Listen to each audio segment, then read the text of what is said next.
बहुत दिनों के बाद फैमिली के साथ मार्केट आया। हाँ सच कहा, बहुत दिन हो गए यार। घर का हाल तो पता है चाय ना? पिएगा ना? हाँ भाई 2 चाय देना। राघव भाई। ए कबीर, सब कुछ ठीक है ना?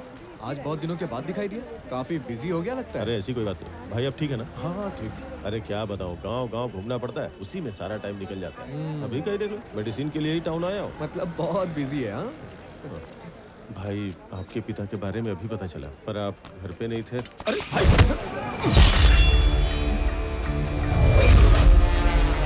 राघव, इन सबको यहाँ से लेकर जाओ, जल्दी करो।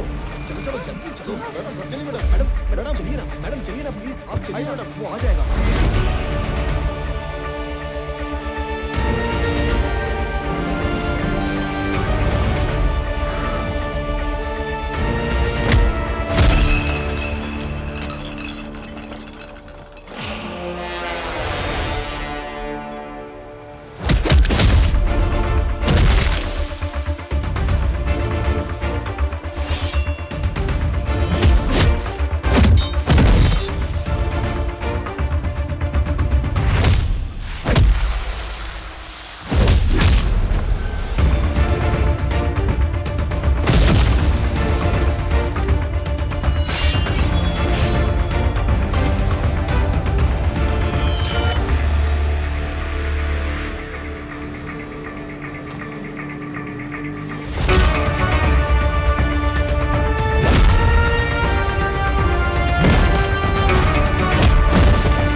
चल जा रहे।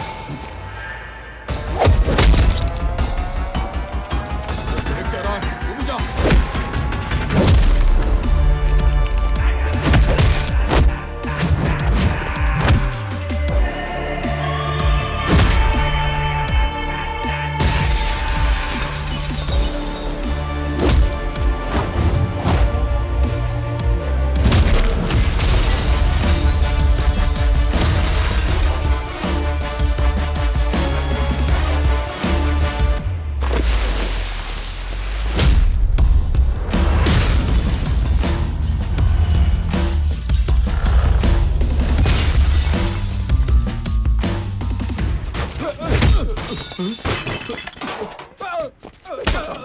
बता तुझे किसने भेजा?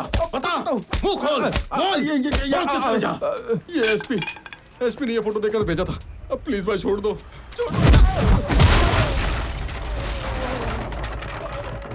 अरे भाई रुको, मैं आ रहा हूँ।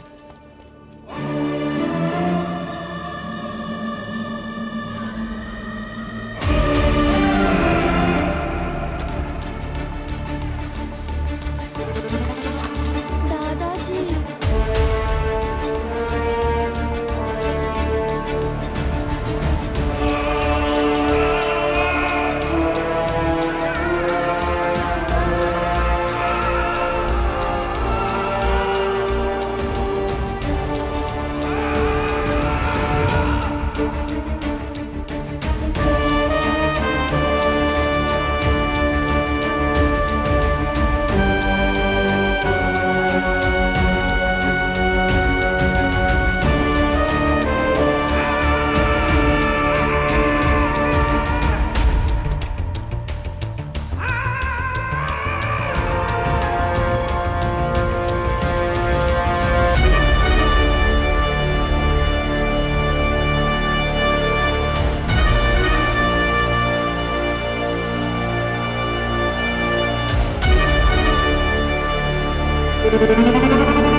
मिसिंग केस के सबूत मेरे पास आने के तुरंत बाद मुझ पर मार्केट में अटैक करवाया गया। तहकीकात करने के बाद मुझे अंदर के खुफिया राज पता चले। इस ऑपरेशन माया में जो लोग अलग अलग जगह से आए थे वो सारे के सारे वर्मा के आदमी थे और उन सब की मौत हॉर्सली हिल्स में ही हुई थी। ये सारे लोग लापता नहीं हो रहे थे, उन्हें बेदर्दी से मारा जा रहा था और उनके कातिल थे भेड़ की खाल में भेड़िए, the most dangerous highway killers. अफसोस इस गैंग का एक मेंबर मेरा छोटा भाई अनंत था और उस गैंग का लीडर एक डॉक्टर है जो बहुत ही खूंखार और खतरनाक है, मेरे स्कूल का जूनियर कबीर। हांगकांग में रहने वाला लाल सैंडलवुड का स्मगलर विराज, जो बहुत ही सिस्टमेटिक तरीके से अपना नेटवर्क चलाता है। और इसी विराज का 4000 टन लाल चंदन शेषाचलम के पोर्ट से निकलकर मैंगलुरु पोर्ट तक ले जाने का सीक्रेट ऑपरेशन एसपी की मदद से पूरे जोर शोर से हो रहा था। और उस लालची एसपी देवानंद की नजर विराज के 1000 करोड़ के असाइनमेंट पर पड़ी और फिर इसने जन्म दिया हाईवे किलर्स गैंग को। और हमारे एसपी देवानंद इस किलर गैंग की तहकीकात करने का नाटक कर रहा था। सरकारी वैन का इस्तेमाल करके अपने काम को अंजाम दे रहा था। वर्मा के कहने पर वो जानबूझकर गाड़ियों को रोकता, ड्राइवर्स और वर्कर्स को बेरहमी से मार देता था। उसके बाद चोरी की हुई लॉरी और कंटेनर्स को करीब के जंगलों में लेकर जाते। आखिरी कंटेनर लोड करके जब वर्मा निकल रहा था तो उसने देखा कि उसका एक कंटेनर उल्टी दिशा में जा रहा था। उसे पता चला कि कंटेनर किलर गैंग के कब्जे में था। जंगल में उसका सामना किलर गैंग से हुआ। तुम लोग यहाँ पर क्या कर रहे हो? कंटेनर क्यों बदल रहे हो? कौन हो तुम लोग, बताओ मुझे। यार कुछ तो गड़बड़ है। ए वर्मा, मैंने इसको कहीं देखा है यार। अरे क्या कर रहे हो? प्लीज इसे मत मारो, छोड़ दो इसे। कंटेनर को चुराने के बाद लॉरी और इंसान को वो लोग दफन कर देते थे। इलाका जंगल के बीच होने की वजह से इसकी भनक किसी को नहीं लगती थी। और तो और इस खेल में दूर दराज के गांव के बूढ़े दंपत्ति के बच्चे भी बलि चढ़ गए थे। ये सब कुछ होते हुए गांव के एक बूढ़े आदमी ने अपनी आंखों से देखा। बीवी को बचाने के लिए वो उस गांव से भाग गया। कुछ दिन बाद वो अपने बच्चों की लाश ढूंढने वापस जंगल के रास्ते निकला। हाईवे किलर्स वर्मा और सुरेंद्र को मौत के घाट उतार रहे थे। ये देखकर बूढ़ा डर गया। हॉर्सली हिल्स को ही उसने अपना घर बना लिया। मौका मिलते ही उसने 2-3 हाईवे किलर्स को मौत के घाट उतार दिया। और जिस दिन उसने अनंत को मेरी गाड़ी में देखा, उसने अनंत को पहचान लिया। दूसरे हाईवे किलर की तरह अनंत को मौत के घाट उतारने के लिए उसने एक्सीडेंट की प्लानिंग की। और जब मैंने उस बुजुर्ग आदमी से बात करने की कोशिश की तब उसने मुझे सच्चाई बताई। अनंत भी मर गया और पिताजी भी नहीं रहे। सैकड़ों लोगों की जान लेने वाले हाईवे किलर्स बेखौफ घूम रहे थे और दूसरी तरफ देवानंद ने लाल चंदन की लकड़ी काटने वाले वर्कर्स को अपने रास्ते से बड़ी बेरहमी से हटाया।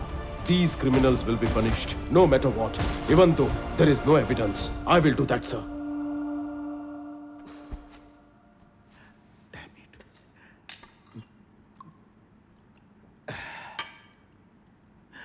तुम्हारी बात सुनकर मुझे डर लग रहा है। कोई भी सबूत नहीं है। एसपी देवानंद देश छोड़कर भागने वाला है, ये तुम्हारे जिला कलेक्टर किशोर ने बताया। एनीवे, सीएम साहब ने अभी के अभी red sanders anti smuggling task force बनाकर तुम्हें अपने अधिकार से हेड अपॉइंट करने के लिए कहा है। ज्यादा समय नहीं है। कुछ भी करने के लिए किसी से पूछने की जरूरत नहीं। कल ही चार्ज ले लो। नहीं सर, मुझे थोड़ा और टाइम चाहिए। क्यों रामाराव? ये तो इजी है। फिर तुम्हें क्यों टाइम चाहिए? करना क्या चाहते हो तुम? Duty sir. अभी तक गवर्नमेंट ऑफिसर की हैसियत से कानून के दायरे में रहते हुए मैंने हमेशा अपनी ड्यूटी की है सर। लेकिन आज से, इसी वक्त से ये रामाराव अपनी ड्यूटी धर्म के लिए करेगा। मतलब? I am going to hunt them. असली खेल तो अब शुरू हुआ है।